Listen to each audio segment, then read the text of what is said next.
저는 건축에 대해서, 시공사에 대해서 잘 모르지만 언젠가 감리사라는 것을 소개받은 적이 있습니다. 일반적으로 집을 짓고 상가를 짓고 건축을 한다고 할 때 사람들의 순서는 이렇습니다. 우선 땅을 삽니다. 그리고 그 땅이 제대로 그 건축물을 올릴 수 있는지 없는 땅인지 검사를 하고요. 그 다음에 자기가 건축을 하고자 하는 계획을 구청에 알려서 허가를 받습니다. 돈이 엄청나게 들어가는 그 가운데 이제 실제로 그 땅에 공사를 하기 시작합니다. 기반을 다지고 집을 짓고 그 안에 인테리어도 어느 정도 메워지고 집같이 이제 집이 보일 때쯤 돼서 사람이 이제는 살아도 되겠다, 이 정도면 집의 역할을 잘 감당해낼 수 있겠다 싶은 시점에 감리사라는 사람이 그곳에 들릅니다. 이 감리사가 하는 일은 실제로 그 설계도대로 구청에서 허가를 받은 대로 그 집이 지어졌는지를 검사하는 역할이라고 합니다. 제대로 집이 설계되었고 우리 계획대로 허가받은 대로 집이 지어졌으면 문제가 없지만, 여기서 혹시 만에 하나 아주 사소하더라도 명백하게 규정을 어긋났을 경우에 본인이 처음에 짓겠다고 계획하고 약속한 바와 다르게 집이 지어졌을 경우에 이 감리사는 그것을 지적하고 이 건물에 대한 허가를 내주지 않는 역할을 한다고 합니다. 그러면은 상당히 집주인은 낭패를 보게 됩니다. 여태까지 수많은 돈을 들여서 집을 건축해 왔고 여기까지 다 해왔는데 그거 하나를 바꾸려면은 적게는 수백만 원에서 많게는 공사 규모에 따라간 수십억 원까지 추가로 공사 비용을 담당해야 되는 그런 부담이 생기기 때문입니다. 그래서 이걸 소개해 준 사람한테 그러면 정말 난감하시겠네요, 곤란하시겠네요, 이때 해결책은 뭐 없나요? 이거를 대비하는 방법은 없습니까? 라고 물어봤습니다. 그랬더니 이분은 자기만의 해결책이, 자기만의 대비 방법이 있다고 한 가지를 얘기해 주셨습니다. 그것은 바로 자기가 집을 짓고자 할 때 그 지역에 자기가 짓고자 하는 집의 형태를 주로 감별하는 그 감리사를 먼저 찾는 겁니다. 그래서 이 사람이 어느 군데에 예민하고 어느 군데를 주로 불법이다라고 예민하게 그렇게 검사하는지를 파악해서 이 사람이 감별을 했을 때 주로 통과가 많이 된 시공사들, 그런 업체들을 찾아서 굳이 그 업체와 계약을 맺어 놓으면 나중에 집이 완성되고 감리를 받을 때도 그 집이 순조롭게 통과되는 것을 많이 본다고 합니다. 이것이 참 저에겐 신선하게 다가왔습니다. 규정을 잘 지키기 위해서, 우리가 계획한 바대로 일을 잘 이루어내기 위해서 열심을 내는 것이 아니라 처음부터 그 규정을 감별하는 사람이 있기 때문에 그 사람을 신경 써가면서 그 사람을 인지해서 일부러 그 사람이 자연스럽게 받아들이고 예민해하는 부분을 피해서 잘 집을 지으려고 하는 것입니다. 참 나의 공로를, 내가 해온 여태까지 일들을 판단하는 사람이 있구나라는 것은 중요한 역할을 하는구나라는 것을 느꼈던 경험입니다. 우리 이 점에 유의하면서 오늘 다윗의 이야기를 보기를 원합니다. 우리 오늘 살펴본 다윗은, 여태까지 이 본문 전에 등장한 다윗은 하나님께 인정받고 사람에게도 참 착하게 행동했던 다윗으로 등장을 합니다.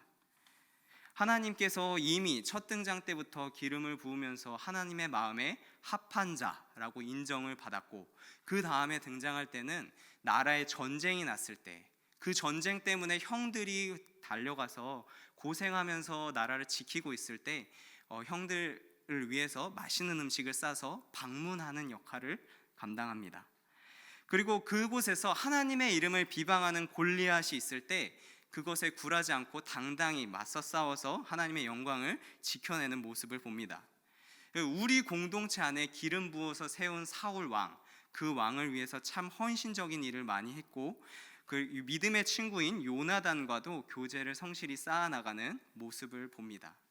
그러나 참 야속하게도 자신이 충성을 다해서 바치던 왕에게 자신의 장인 어른인 사울 왕이 다윗을 미워하고 시기하는 일이 발생하기 시작합니다. 이때서부터 참 드라마틱한 쫓고 쫓기는 장인 어른이 사위를 찾아서 죽이려는 그런 갈등이 시작이 됩니다. 오늘 본문은 그 갈등이 바로 극으로 치닫았던 사건입니다. 다윗은 더 이상 사울과 같이 살 수가 없어서 열심히 도망 다닐 때 엔게디 광야라는 곳으로 간 적이 있습니다. 엔게디 광야에 직접 가신 분들은 알겠지만 이곳은 말 그대로 광야입니다. 가면 골짜기가 많고 민둥산이 많습니다. 식물이라고는 거의 찾아볼 수 없고 그 바깥 공기를 쐬고 있는 것 자체가 낮에는 너무 더워서 피부가 빨갛게 달아오르며, 그리고 저녁에는 이불이 없이는 내 몸을 따뜻하게 하는 불이나 그런 보조 따뜻하게 하는 장치 없이는 도저히 잠들 수 없는 그런 열악한 곳으로 다윗이 도망을 갑니다. 이런 사람 살기에 변변찮은 공간에 숨어 있을 때 누군가 사울에게 다윗이 여기 있다고 얘기를 합니다. 사울은 이 말을 듣고 군사 3,000명을 이끌고 다윗을 찾아옵니다. 다윗이 이때 참 재밌는 일이 발생합니다. 어느 굴에 숨어 있는데 그 굴에 사울이 이를 보러 들어온 것입니다. 이 4절에 보니 다윗과 함께 있었던 사람이, 그 굴에 함께 있었던 사람이 다윗을 설득합니다. 아마 이 사람의 심정은 이랬을 것 같습니다. 보소서, 지금 하나님께서 만들어주신 이 시간이 복수의 때입니다. 그동안 고생 많으셨습니다. 이제 저 사울만 없애면 당신은 이 사막과도 같은 광야에서 편히 집으로 가서 쉴 수 있습니다. 원래 당신은 사람들에게 평판도 좋고 사람들에게 인정받는 사람이 아니었습니까? 지금 누명 아닌 누명을 씌워서 이렇게 쫓기고 엔게디까지 오게 됐는데 이것은 기회입니다. 하나님께서 주신 기회입니다. 당신 보기에 좋을 대로 하소서라는 심정으로 다윗에게 복수를 하라고 권유하는 것을 봅니다. 그러나 모두가 알다시피 다윗은 이 말을 듣고도 복수를 옮기지 않습니다. 그러고 나서 이제 오늘 본문으로 넘어옵니다. 다윗은 굴 밖으로 나와서 사울의 옷만을 찢고 나서 굴 밖으로 나와서 정식으로 사울과 대면합니다. 사울 왕이시여, 이런 일이 있었으나 나는 당신을 죽이지 아니하였나이다 라고 말입니다. 이 정황상 사울 왕이 뒤에 17절에서 얘기하는 것처럼 보통의 사람이라면 여기서 복수국이 일어나야 마땅합니다.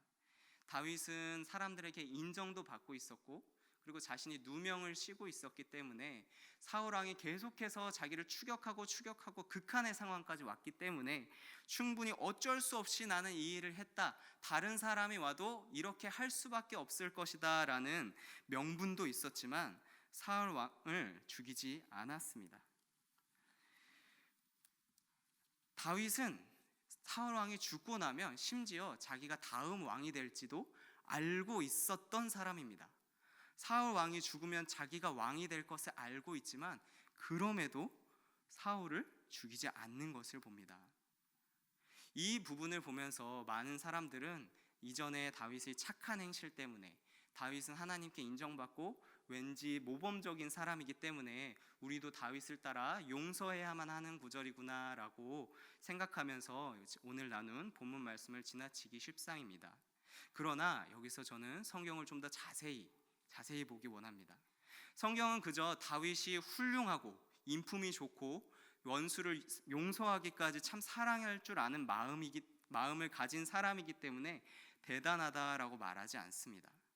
그 이유는 본문에서 2번이나 나와 있습니다. 우리 같이 15절 말씀 읽어보도록 하겠습니다. 15절 말씀입니다. 그런즉 여호와께서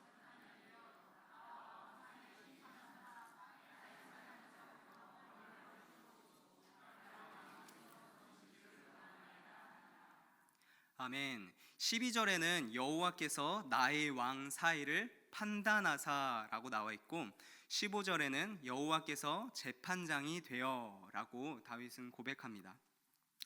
상황이 상황대로 치닫고 있고 내가 억울한 것을 나도 알고 당신도 알고 있지만 판단하시는 분은 내가 아니라 하나님이시다라는 고백입니다. 사울은 이런 다윗의 말을 듣고 너는 나를 선대하는구나, 의로운 사람이구나 하면서 물러가게 되는 것입니다. 여기서 우리는 참 중요한 신앙의 원리를 봅니다. 그리스도인은 하나님의 뜻을 분별하고 예수님은 나의 구주가 되십니다 라고 말하는 그리스도인들은 무언가 잘나서 인품이 뛰어나기 때문에 옛날에 이런 일이 있었는데 그때 하나님의 마음으로 내가 선하게 무슨 일을 치렀기 때문에 그래서 그리스도인의 자격을 얻는 것이 아닙니다. 막연하게 그냥 다윗처럼 극한의 상황에서도 원수를 용서해 줄 수 있는 착한 사람을 그리스도인이라 말하지 않습니다. 하나님께 나의 판단을 온전히 맡기는 사람이 지금 내가 하고 있는 일이 잘하고 있는 건지 아니면 그냥 남들도 다 그런 거니까 라는 좋은 허물을 씌워서 죄악을 행하고 있는 것인지 판단하는 기준을 하나님께 두는 사람이 그리스도인인 것입니다. 사실 이 판단을 하나님께 온전히 맡긴다는 것은 쉬운 일은 아닙니다. 사람에겐 누구나 비밀이 있다라는 말이 있고 그 비밀이 드러났을 때 보통의 사람들은 굉장히 창피해하고 수치스러워하기 마련입니다. 하나님께서 나를 판단해 주십시오라고 말할 때는 하나님께서는 나의 모든 것을 알고 있기 때문에 하나님께서는 그때 나에게 여러 가지 선택지가 있었지만 굳이 내가 죄악된 길로 행하고 굳이 내가 하나님의 말씀을 귀담아 듣지 않았다는 것을 아시기 때문에 더 잘 우리들을 죄인이라 지적할 수 있으실 분이십니다. 그 죄의 값은 무엇입니까? 로마서 6장 23절에 나와 있는 대로 사망이라고 나와 있습니다. 하나님 앞에 내가 발가벗겨지고 내 행위가 드러날 때 잘했다 칭찬받을 사람은 이 세상에 아무도 없습니다. 그래서 자연 상태의 인간은 하나님의 은혜를 한 번도 받아보지 않은 인간은 자기가 스스로의 재판관이 되고 싶어 합니다. 자기가 하는 일에 있어서 내가 판단을 스스로 내리고 싶은 겁니다. 내 생각에는 이 정도는 괜찮고 이 정도는 남들 다 하는 건데 이 정도는 뭐 아무것도 아니지. 자신의 판단을 변호하면서 인정해주고 싶어하는 것이 보통의 성향입니다. 그리고 과거에 그랬던 사람은 앞으로도 변할 여지가 별로 없어 보입니다. 옳고 그름의 기준을 내가 갖고 있어야 아니면 나와 비슷한 수준의 도덕성을 갖고 있는 사람 정도가 갖고 있어야 적당히 괜찮은 상태로 내가 보이기 때문입니다. 그래서 다윗과 달리 하나님을 별로 인정하고 싶지 않아 하는 사람들은 내가 내 스스로의 재판관인 사람들은 하나님께서 판단하시길 원하노라 라는 말이 그렇게 좋은 말씀처럼 들리지 않습니다. 그 사람들에게는 이것이 경고의 말씀이고 심판의 말씀으로 다가오게 됩니다. 하지만 다윗은 당당하게 이 말씀을 두 번이나 오늘 본문에서 외친 것을 봅니다. 다윗은 무엇을 믿고 당당하게 이 말씀을 선포했습니까? 간단합니다. 하나님 믿었습니다. 바로 자신에게 기름 부은 자신을 앞으로 왕으로 삼으실 신실하게 나의 삶에서 하나님의 일을 이루시며 역사해 가실 하나님을 믿은 것입니다. 그렇기 때문에 내 삶에 일어나는 일들 또한 내 맘대로 진행할 것이 아니라 하나님의 판단대로 이루어지기를 원합니다 라고 하나님께 미룬 것입니다. 이 그리스도인의 삶이 그렇습니다. 저는 아직 학교를 다니고 있는데 학교 선생님께서 언젠가 이런 질문을 던진 적이 있습니다. 본인이 이제 사역하고 있는 교회에 한 청년이 있었답니다. 아주 믿음이 안 좋았다가 점차 예수님을 만나고 시간이 지나서 예수 그리스도를 주라 고백하고 참 신앙을 갖게 된 이제 극적인 변화를 겪은 청년이었는데 이렇게 예수님 잘 믿은 청년이 언젠가 와서 이분에게 상담을 하는 겁니다. 내가 옛날에는 세례를 받았는데 그때 사실 생각해 보니까 믿음이 없었다. 그때 사실 생각해 보니까 남들이 시켜서 그냥 거짓말로 예수님을 주라고 믿겨지지 않는데 그냥 거짓말로 하고 세례를 받았다라는 겁니다. 그러나 지금은 상황이 다르니 나의 믿음이 온전해져서 진짜로 예수 그리스도의 십자가가 나를 새롭게 한다라고 믿으니 다시 세례를 받고 싶다라고 하는 겁니다. 과거의 믿음은 거짓 믿음일 때 그렇게 고백을 하고 세례를 받았으니까 지금 좀 창피하지만 다시 받고 싶다는 겁니다. 이럴 때 전도사님이라면 어떻게 하시겠습니까? 라는 것이 이 선생님의 질문이었습니다. 당연히 이제 질문에 대답을 못하고 어버버거리고 있을 때 선생님은 답변을 다 내놓으셨습니다. 우리가 세례를 받고 나서는 우리가 나의 믿음이 나를 이끄는 게 아니라는 것을 믿습니다. 내가 하나님을 주라 고백할 때 하나님께서 성령님을 내 마음속에 두어서 새 일 행하고 그 안에서 온전히 하나님의 나라를 볼 때 그것은 하나님께서 우리에게 믿음을 주신 것이고 그 믿음을 주신 하나님의 신실함, 하나님의 성실하심의 근거에서 우리는 세례를 준 것입니다. 그렇기 때문에 세례는 2번 받을 필요가 없습니다 라고 그 선생님은 얘기해 주셨습니다. 하나님은 하나님을 믿는 믿음을 우리에게 선물로 주셨습니다. 우리가 잘 믿어서, 우리가 좀 더 잘해서 그렇게 믿은 것이 아닙니다. 내가 아직 죄인 되었을 때, 하나님을 알지도 못했을 때 하나님께서는 우리를 먼저 찾아와 주셨고 사랑해 주셨습니다. 그리고 이제는 우리를 세상의 빛과 소금이라 말씀하시고 왕같은 제사장이라 하십니다. 하나님은 우리를 이렇게 이끌어 가실 것이기 때문에 우리는 이런 하나님의 신실하심을 믿는 믿음을 가지고 있는 겁니다. 하나님을 믿는다라고 할 때 우리가 뭘 더 잘해야지, 좀 더 착해져야지, 그래서 하나님을 잘 믿어야지 라는 것이 아니라 나를 이끌고 계신 하나님의 신실하심을 믿는 것이 우리의 믿음이라는 것입니다. 여호와는 나의 목자시니 내가 부족함이 없으리로다. 어디 말씀이신지 아시겠습니까? 시편 23편 말씀입니다. 참 많은 사람들이 사랑하고 다양한 곡조로 불리는 찬송으로 불리는 것을 봅니다. 이 말씀에 보면 첫 절에 나와 있듯이 여호와가 나의 목자일 때 내가 푸른 초장에 거합니다. 쉴 만한 물가로 갑니다 라는 안도감이 있기 때문에 사람들이 많이 참 좋아하는 것 같습니다. 이 시편 23편은 다윗이 노년기에 썼을 것으로 사람들이 많이 추정을 합니다. 산전수전 다 있을 거 없을 거 겪어보고 그 안에서 하나님과 기도도 해보고 사람들과 갈등도 맺어보고 하고 나서 과거의 일들을 회상하면서 썼을 것이다 라는 것이 사람들의 의견입니다. 근데 거기에 보면은 4절 말씀에 보면 아주 끔찍한 놀라운 일이 일어나는데요. 우리 시편 23편 4절 말씀 한번 읽어보도록 하겠습니다. 내가 사망의 음침한 골짜기로 다닐지라도 해를 두려워하지 않을 것은 주께서 나와 함께 하심이라. 주의 지팡이와 막대기가 나를 안위하시나이다. 아멘. 여호와가 나의 목자시면 사망의 음침한 골짜기는 안 가는 거 아니었습니까?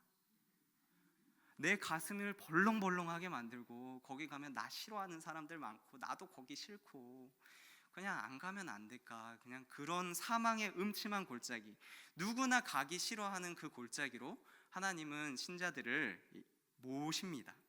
모시는 것을 또 허락하십니다. 오늘 다윗의 상황이 그 상황과 아주 흡사합니다.